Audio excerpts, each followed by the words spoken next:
જય શ્રી કૃષ્ણ, જય મહાદેવ। રક્ષાબંધન નજીક આવી ગઈ છે તો બહેનો ખરીદી કરી રહી છે રાખડીની। જે શ્રાવણ માસમાં પૂનમના દિવસે જે આપણે તહેવાર ઉજવી રહ્યા છીએ રક્ષાબંધન પર્વ, એને બળેવ તરીકે પણ ઉજવવામાં આવે છે। આ દિવસે બ્રાહ્મણો જનોઈ પણ બદલે છે અને દરેક બહેનો ભાઈના ઘરે જાય છે અને ભાઈ ભાભીને રાખડી બાંધે છે।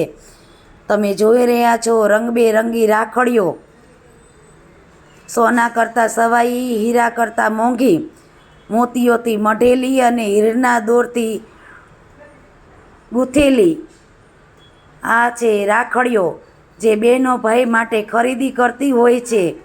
રંગબેરંગી રાખડીઓ જે શ્રાવણ માસની અંદર પવિત્ર તહેવાર કહેવાતો હોય તો હા, ભાઈ બહેનનો પવિત્ર તહેવાર એટલે કે રક્ષાબંધન જે આપણે સર્વ ઉજવતા હોઈએ છીએ। રક્ષાબંધનનો તહેવાર જે આખા ગુજરાતમાં, વિશ્વમાં વિખ્યાત એવો પવિત્ર તહેવાર એટલે કે રક્ષાબંધન।